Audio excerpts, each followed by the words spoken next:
a lot are from New York City, believe it or not. So having a town like ours having two is pretty remarkable.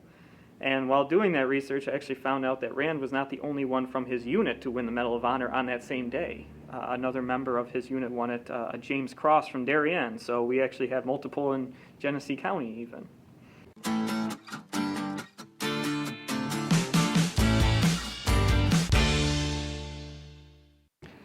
Charles Rand was born January 19th, 1839 here in Batavia, and he actually lived at 4 Liberty Street with his mother after his father had passed away.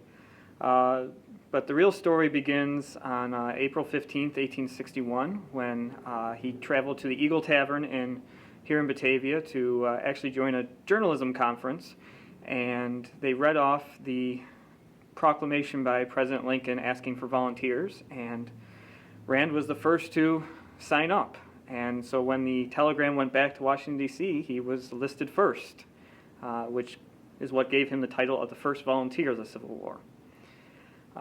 By May, he was down in Washington, D.C., and enlisted in Company K of the 12th New York Volunteers. And he fought at the First Battle of Bull Run on July 17th and 18th, 1861, and that is where his legacy is cemented.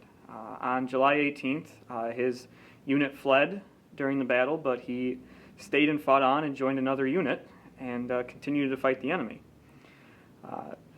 He survived that battle and went on to fight in several more battles and was wounded at the Battle of Gaines' Mill in 1862, where he actually lost part of his shoulder and his right arm. He was then captured by the Confederates but released in a prisoner exchange program, and then was forced to sit out the rest of the war in a more administrative sense due to his injuries. He actually had to petition President Lincoln to get back into military service and actually became a military governor of Texas at the end of the war and post-war. In 1869, he graduated from Georgetown with a medical degree and became a doctor first in Washington, D.C., then in Batavia, and then eventually moved back down to Washington, D.C. By the end of the war, he was actually promoted to the rank of captain from private, and that's where he ended up by the end of the war.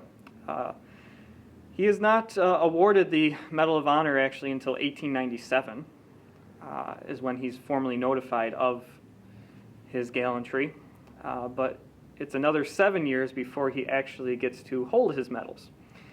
And so he receives his medal, but oddly enough, in 1904, the Army changes the style of the Medal of Honor, so he actually received a second one, which is why we have one on display here at the museum. We have the newer style, the Gillespie style, but the Rand family still has the first medal that he received. And Charles Rand lived until 1908, when he passed away of a heart attack in his home.